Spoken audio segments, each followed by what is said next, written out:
Broads Media.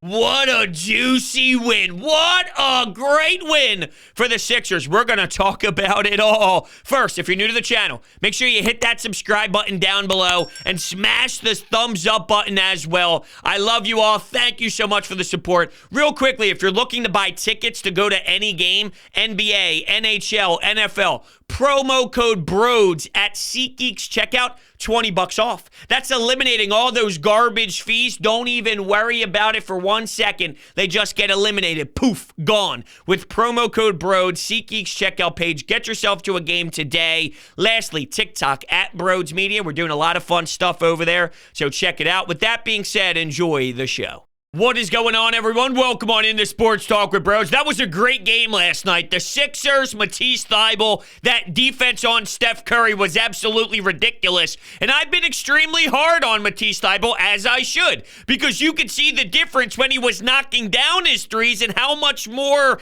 that adds to this team on that side of the floor when he cashes in a big three in the corner, when he makes a massive three from deep. It's important, and you can see what that does for this squad on that side of the court. But I digress. If that's the effort that you get defensively night in and night out, I will give him a longer leash in the offensive department. That was special. That was insanity. He picks up his fourth foul. I'm a little worried about what you're going to do. But hey, look, I mean, even through the foul trouble, he's swatting Seth Curry from deep, blocking him twice from the three-point line. Every which way Steph Curry was going, Matisse Thybulle'S was like somebody was stuck on top of him. He was flying around. He was a part of Steph Curry last night. He was a part of that body. He was like a tick. He was a tick. That's exactly what I was trying to get out of my mouth. He was a tick that was stuck on top of him, just sucking the damn blood out of him. It was amazing. It was unreal. Matisse Thybulle'S was ridiculous. You know, what a great team effort. There's so many pieces to look at and say, wow, right? I mean, you look at Milton and Andre Drummond being a special piece, and they had 2 spurts of electricity, 2 spurts of helping this team out, and then towards the end, after the bench held them in there, your starters came back. Seth Curry with a big bucket, Embiid with a big jumper in the mid-range game, Tyrese, Maxey going after whoever's in his way to go to the glass, kiss it off the glass to make it 91-83. Then Seth Curry gets a nice little floater layup action, and he gives you the stank face, and right from there, you know, that's all she wrote from that moment. You knew, hey, that's it, baby. Clap your hands, everybody. That was what was flowing through my veins.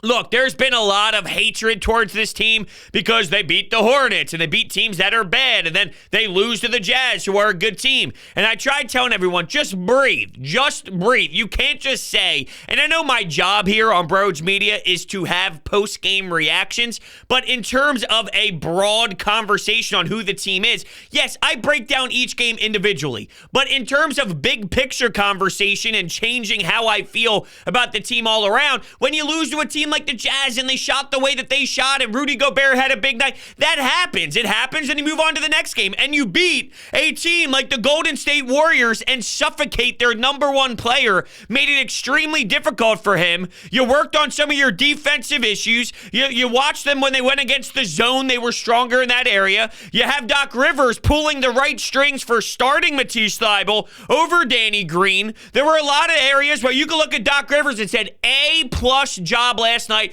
You outcoached Steve Kerr. He absolutely did. Last night, look, Doc Rivers gets blamed so much. There's people say, fire this guy. We're already down that road. Brett Brown's better than Doc Rivers. Seriously, this is the type of noise that I see after some of these losses, which are just insanity, how insane people go here with some of their thoughts after certain losses. But if you look at last night, Steve Kerr got outmatched and outcoached by Doc Rivers in a lot of different areas, and you have to tip your cap to the head coach for what he put on display. You got an 8-0 run in that third quarter. You got a 9-0 run in the third quarter where Korkmaz hits a big three. They're down 73-70. They get a stop on the final possession of that third quarter. So you head into the final frame with some life and with some juice, only down 3 when you were down significantly more throughout the action. And it could have been easily one of those games where you thought slip away and it's like, uh-oh, here we go. It's not looking very good. But they battled back. Their bench helped out. Shake Milton and Andre. I can't stress enough how important I thought that they were to kind of give this team some life, give this team some energy. Definitely sensational. They had an 8-0 run in the fourth quarter. So you got 9-0 run, 8-0 run. You're cashing in on your stops, and then you're burying on the other side to climb back into this bad boy. It's a big win. It's a huge win for not just a win or a loss being added to your resume or added to your record, but it's about flow. It's about morale. It's about energy, especially when you're starting to pick up the noise of, hey, there's some traction happening. The Ben Simmons conversation is gaining momentum. That's what Woj tweeted out on Friday. Perfect time for a Friday news dump, huh? That there's momentum being gained, and, that's inevitable. It's not shocking. It's not crazy. It's not mind-blowing. This is what Daryl Morey was banking on. This type of moment, this type of stretch when players can start getting traded more, players are more available in trade. Teams are ready to blow up their respected roster. 3-team trades are in the mix. It's not going to be as simple as this player for that player. There's going to be a lot of moving parts. That's why it's hard to speculate. Well, bro, who do you think it's going to be? There's going to be so many moving parts and so many moving pieces that it's hard to sit here and just say, hey, it's obvious. This player needs a new look and the Sixers need a new look. So let's just swap guys. No, it's going to be multiple teams and multiple different players headed to new cities. So we'll wait and see exactly how it all plays out. But as Woj reports, things are kind of gaining momentum, which makes a lot of sense. This is what you were waiting for if you're Daryl Morey for this season. More guys to be available in the middle of December, when trades could be a bit more sexy, when players become more available. So we'll see. We'll see how that all operates. But I'm just really proud of this team. I really am. There were times where I was frustrated with Joel, just like anybody else, when Looney was on him and he's shooting 1 of 8 from the field. And you could see his frustration. There's times where he's throwing the ball against the court and he was yelling a bit. And you could tell he wasn't happy with himself, as he shouldn't be, because he knows that he holds himself to a high standard. Now, he also was hanging on to not the rim, but he was hanging on to the net and he was stretching out his side. And we saw that last game against Utah, he had to leave the bench and go back to the locker room. So there's clearly a correlation there. It just seems like he's battling something right now, and he's playing through some things. And he came up big that late, and he did get to the free throw line, and he did get to the charity stripe too. So he did find a way to get his buckets, and he did make some big shots late. So I don't want to act as if, it wasn't like he turned it around a little bit, because he did. I don't want to act like he didn't turn it around, because he did. Like, the bench players helped keep this team alive, which is what they're asked to do at times. And then also, your starters had to close out, and they did. I mentioned Maxey, I mentioned Seth Curry, I mentioned Joel Embiid in a sequence there late in the fourth quarter that was so massive to gaining that double-digit lead to put the Warriors away. But I'm definitely looking at the next couple of games just to see where he's at with that side, with the abdominal issue that we saw out of Joel Embiid. And look, there's times where it's not always on him. I get it. It's annoying at times where he does. And I'm okay from a full body of work standpoint, looking at his ability to knock down mid-range jumpers and say he's 7'2" and special. I can live with that at times. I also understand getting him underneath the basket and establishing where he wants to be in the paint. There are many times, if you watch, he is there, and the team just can't get the ball into him. This team is not very good at actually passing the ball into the post, actually getting Joel Embiid the basketball when he's where he needs to be. And that's a problem, no doubt about it. But for so many people, get down lower. Trust me, go back and watch some of the times where he is there begging for the basketball, and the team just can't do it. Now, I will say, once again, the box score doesn't dictate everything, because while Joel Embiid in the beginning struggled a little bit and the first half wasn't beautiful, I thought that he was picking and choosing the right times to kick out to find his open teammates and when he wants to take it himself. And we have a caller who I texted him yesterday from the Anytime Hotline number. I had a couple beers last night watching UFC 269. Heartbreak for me. I really wanted to see Dustin Poirier win that title and have the belt wrapped around his waist, but that's not for a conversation right now. I went to the Anytime Hotline, texted T. Now, T is the individual who called in, who bashes Joel, says it's not his team. You got to be running through Maxey. And I said, T, look, I respect you, dude. I love you to death. Thank you so much for supporting, but you're wrong. You're wrong. You're not right with that assessment. So I go back to T and I'm like, look, dude, I don't understand how you feel this way. He says, you look through Steph and the way the team runs through Steph Curry compared to the way a team runs through Joel. One guy's a point guard and one guy's a center. The conversation of, is it difficult for a center to have, a flow of offensive rhythm nonstop every possession in 2021 in late game moments? No doubt about it. Even without late game moments, it's a tough task. And he's dealing with that, but I bring that up to you because I thought that there are times where he kicked it out nicely to his open teammates, and they would swing the basketball around until someone was wide open, and they take a shot. From there, if they make or miss, that's not on Joel Embiid. I thought if you go back and watch his game, well, there's always going to be hiccups and poor possessions throughout 48 minutes. That's inevitable. But he was finding his teammates, finding the right times to read the defense, pass around the perimeter, and a good mix of taking his and finding him and getting fouled and passing around as well. Now, speaking of that, I'm specifically replaying a specific possession in my mind now where the ball just moves perfectly around the perimeter, finds Tyrese Maxey in the corner, and he drilled it. The way he started off the game was absurd, right? He scored 9 points early on. He was getting into rhythm. There's nothing better than Tyrese Maxey. And then the late, if he's going after Draymond Green, then let's go. Let's have at it. I don't give a damn who you are. I don't care what your defensive reputation is. Let me see if you can work with this speed. Let me see if you can hang with my footwork. And he takes it right to the glass and kisses it off and finds a way for it to roll around the rim. And just great work out of Tyrese Maxey. I can just kind of look at a little bit of everybody there. And here's one thing that I'll say about Matisse Thybulle'S. Because he was swatting threes, fighting through screens. He was fighting all over the place to keep his defensive identity there on Steph Curry all night long and to swarm him and just to make him so damn uncomfortable. He really talked about the mental approach and the way that Steph Curry's a dog. There might be times where he makes you look silly and he makes you look like a fool. But the more and more you're in your grill, you look at that final frame and that final fourth quarter, the turnovers, the lack of ability to shoot, like not making those shots. It was just great work out of him, but it's about that mental approach of it all. And I know that it's nearly impossible to keep up that level of intensity every single game in the regular. Like, that's difficult, right? You can't just manage that. But it is interesting where it's easier to rise to that occasion when you see Steph, and one, he's going after that record. I think that played a big role. We don't want that to happen in South Philadelphia. We heard Joel say, look, this is our city. We don't want something like that happening on our floor. And I credit the team for rising to the occasion. But I guess the difference between teams that take the next step as an entire team, I'm not fully knocking anyone specifically. I'm just targeting this as a viewpoint from a distance, maybe 5,000 feet away. It seemed like he did a great job of rising to that occasion, and that's good. That's very important, and that means something to me. Now, when you take the next step for Matisse Thybulle'S, for instance, who I've been critical of, deservedly so, is you don't need it to be Steph Curry that motivates you to play this level of way.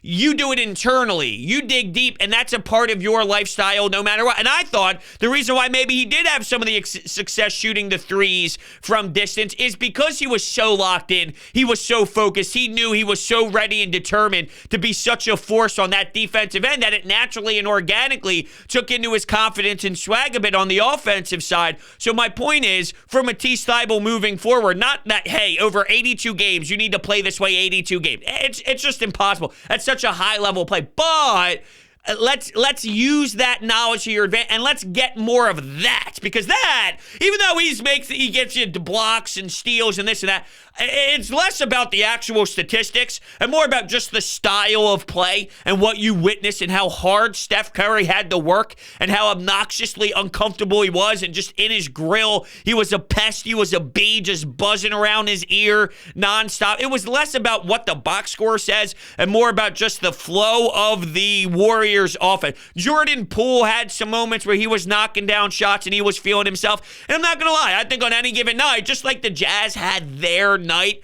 against the Sixers where everything just seemed to click for them, I thought it was the complete opposite for the Warriors last night. For example, there were so many open shots that this team normally does drill and this team normally does hit, and it just didn't fall for them tonight, or last night I should say. The Warriors shot 12 of 48 from deep. So let's be realistic. We're accustomed to them doing significantly better from distance there. On any given night, maybe they make a couple more and you don't talk about the Sixers defense the same exact way. I think that that's fair to bring up, but at the end of the day, that happens in this sport. There's nights where if you're in a 7-game series and you're playing a specific team and that night that team doesn't have it and you win, it's not like, oh, well, I mean, you only won because that team shot poor. No, that's part of this game. The team didn't shoot well. Take advantage of that. And I'm not trying to discredit what the Sixers did. I thought their defense, when you get to Steph Curry the way that you did, that changes the flow of everything. When their primary point guard isn't in rhythm and they're not able to establish themselves the right way and they can't get into it like certain sets and they're just all out of whack and it doesn't seem right to them every possession. Now Steph Curry's dribbling up the floor. It's so hard for me, by the way. Steph Curry, Seth Curry, Steph Curry, Seth Curry. I'm getting all baffled and confused with my brain because I'm so accustomed to saying Seth for however many games this season. I'm sure every time he gets the inbound, he goes, here we go. This dude's going to be all over me. This dude's going to be in my face. This guy, get away from me. Can I get some separation, please? Instead of, all right, what are we drawing up here? Hey, what are we doing here? Hey, I'm going to come off a screen and get my shot off. Oh, this guy blocked me how many times now from 3? This guy has how many fouls too? And speaking of fouls, he picked up, I think it was his 3rd. Don't quote me. Maybe it was his 4th. It was either his 3rd or his 4th. And he picked it up because Steph Curry, it's a shame because it was a mid-range J, right? So you can live with Steph Curry taking a mid-range jumper. You don't need to bite on it. But Matisse Thybulle'S jumps right into him, and it's a foul. That's how it should be. But Seth Curry, earlier in the game, had a showery pump fake. Defender leaves his feet, jumps right into Seth Curry. No foul because of the new rule. It's too inconsistent. Now, look, if the shooter is doing one of those where they pump fake and then they lean 10,000 feet into the defender and chuck it up with, like, nonsense just to try and draw the foul, okay, I can get behind maybe not calling those. But it's absolutely embarrassing. And I've stressed my frustration with this before. It's embarrassing to think that as a in the NBA, if you pump fake and the defender jumps right into you, that's not a foul. That's the art and the craft of being a lethal shooter. Steph Curry's an amazing shooter. We all know that. Well, Matisse Thybulle is jumping. You're not rewarding the shooter for being as talented as they are. Yes, James Harden can't get away with all of the bullshit that he does. Trae Young, same thing. There are areas where you can highlight this needs to be changed. But the all-around message of a defender now leaving his feet, that's part of the craft of being a defender as well. There's special talented defenders that don't get caught jumping, that don't get caught leaving their feet, that know how to study that.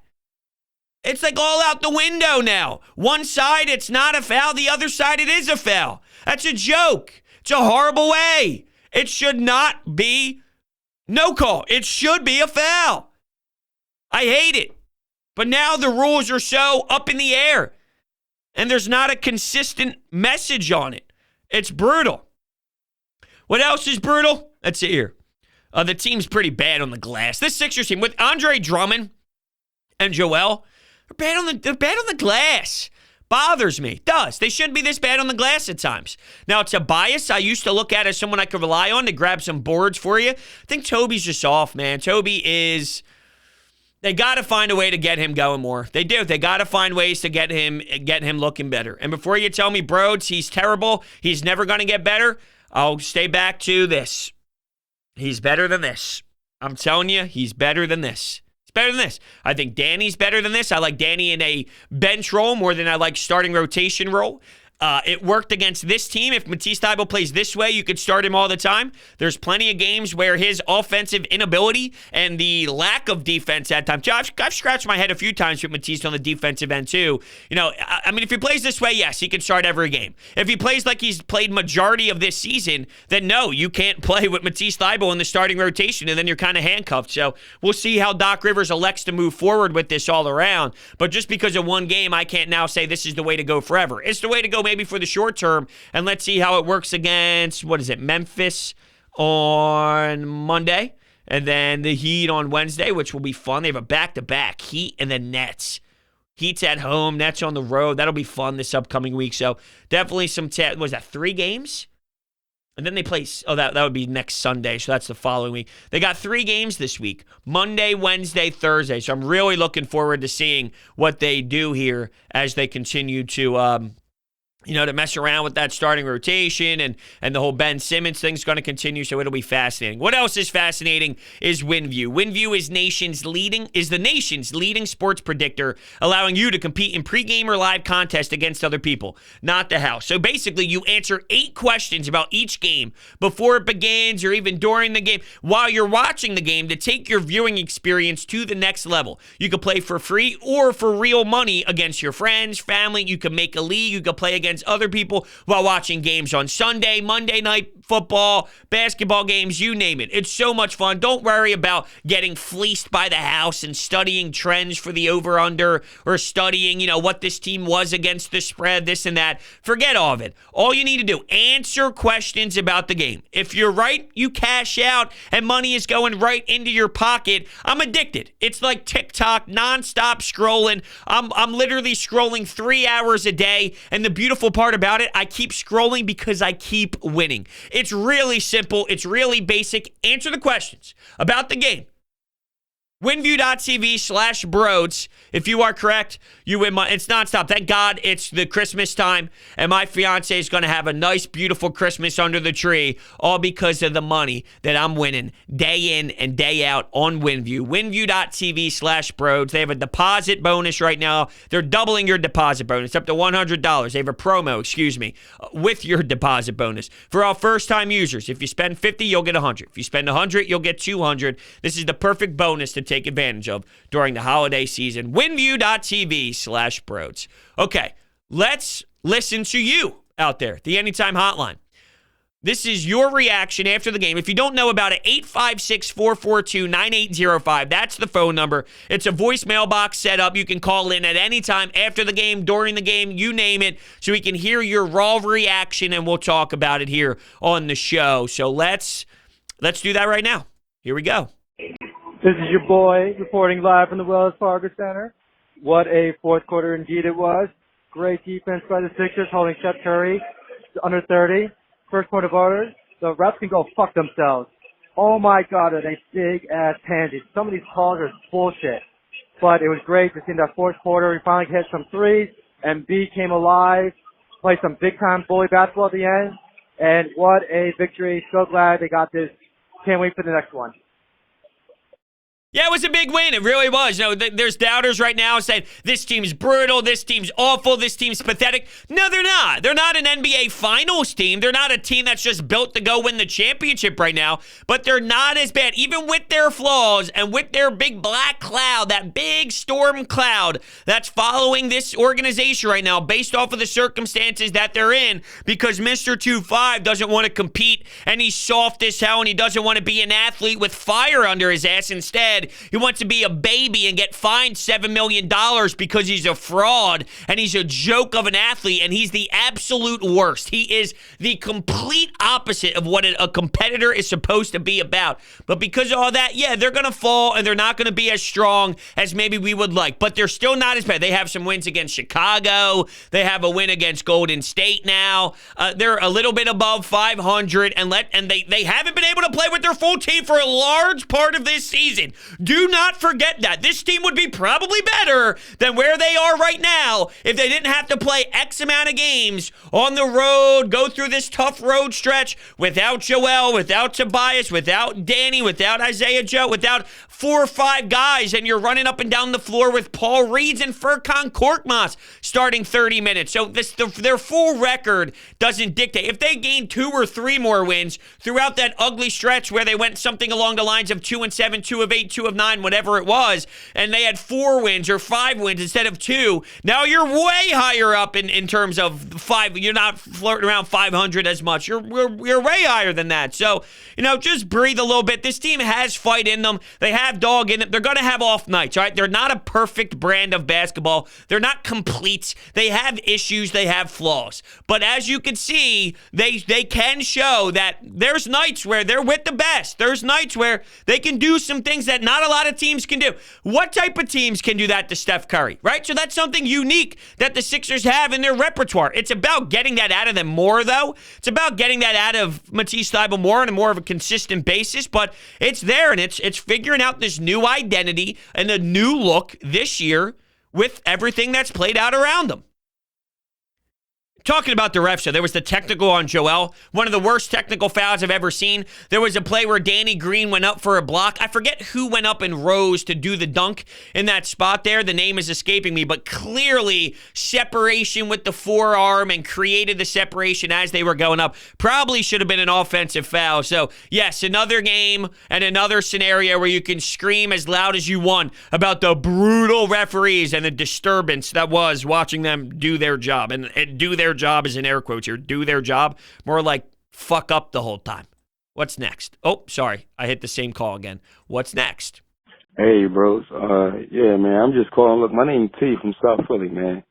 Look, I'm just calling up just to tell you, Embiid is the second best center in the league, and I want him on our team.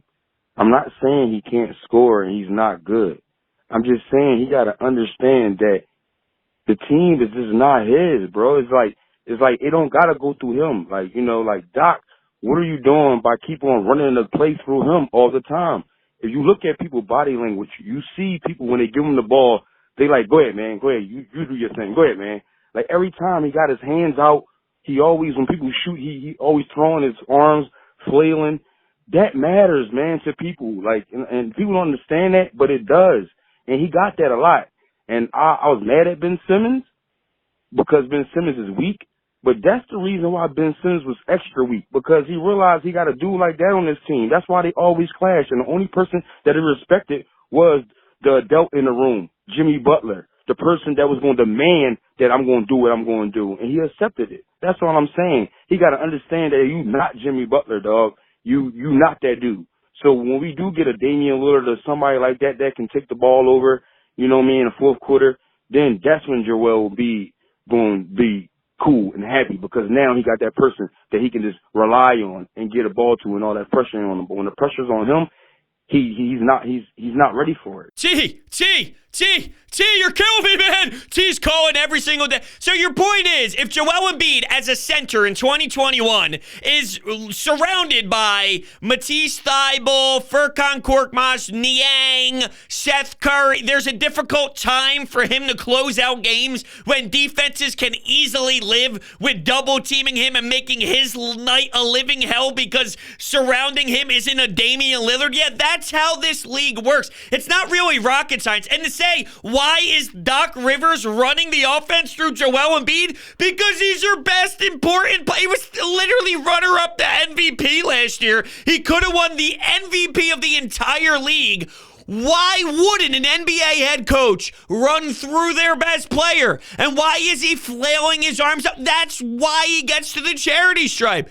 14, 15, 16, 17, 18 times a game. There's times where we point that out. He's 14 of 19. He's 16 of 18. Why? Because he draws fouls, because he's so damn big and so damn special on the low block. That's all part of the skill set of what Joel Embiid is, but this is where I'm baffled. This team is not perfectly constructed. As a center, 7'2" in 2021 NBA, not because of it's a product of Joel Embiid not being good enough, it's extremely difficult just based off of the natural position to be a closeout guy. That's fair to bring up. Now, when you are surrounded by what they're surrounded with right now, Danny Green, Seth Curry, Matisse Thybulle'S, Tyrese, Maxey, it's difficult over an 82-game sample size to rely on that every single night. So, yeah, when that's the case, teams are going to make it a living hell for Joel to close out and be the dog. They say anyone but him. So if he elects to look in a different direction, or if he elects to try and shoot it over, whatever, anyone but. So their defense is clearly attracted to suffocate him to another level. Now, if you're thinking about some of those other teams, there's probably a better option. There was Scottie Pippen to Michael Jordan. There's Klay Thompson to Steph Curry throughout their run. Kevin Durant was also a factor. LeBron, that's why he's so damn special. My guy does it with Matthew Dellavedova, who's getting his ass worked over in the Australian Basketball League, where he's getting dunked on and making a fool of himself. But you look throughout, Kobe Bryant, Shaquille O'Neal, the list goes on and on. So right now, it's even tougher for him. So I don't understand the frustration with Joel acting as if this is a Joel Embiid issue. And yeah, he needs help. He needs help closing out games, but that doesn't mean I need to boil up all my frustration towards him because that's a Joel Embiid issue. That's a roster construction issue. That's a Ben Simmons issue for him sitting out and wasting $30 million with this team. That's a Ben Simmons problem for not having self-awareness to get better, because he was supposed to be that dog. He was supposed to be that guy to help out Joel Embiid take over games in fourth quarters when you drafted him number 1 overall, and for him to grow and adapt and be a better player. So all your frustration should be towards Ben Simmons for being a joke and a loser. It should be going through him for not looking in the mirror and saying, I got to be that guy. Instead, hey, find me $7 million. I don't want to play in Philadelphia ever again. That's where your frustration should go. Joel Embiid has tough moments late, but if I'm analyzing the surrounding pieces, it makes sense to me, and it's less about his inability to do it and him being some horrendous player that we shouldn't rely on late in the games. Should they work that two-man game, Seth Curry? Yeah, sure. But you talk about Dame, less pressure. If you get a Dame, right, hypothetically, you brought up Dame. Joel Embiid's going to close out games too. It just makes it that much easier because teams have to pick your poison. If they pick Dame, now it's Joel. If they pick Joel, now it's Dame. And that doesn't say anything about both of them not being good enough. Dame goes through the same problems right now. It's like, okay, CJ, we'll live with CJ as long as it's not Dame. And there's reasons why Dame struggles to close out games at times because of that, because of the surrounding pieces, because Portland's not good enough. Yes, it's a superstar league, but you also need those right pieces around. And you need more than just one guy in today's era of basketball when teams have 2 or 3. So I don't get why it's him getting all the hate from T. And I love my guy T, right? We go back and forth. Like I said, I texted him on the Anytime Hotline because he calls in a lot. And I'm like, T, I don't get it. T, I don't understand. Guys, are you looking for that special piece of jewelry for your significant other this year?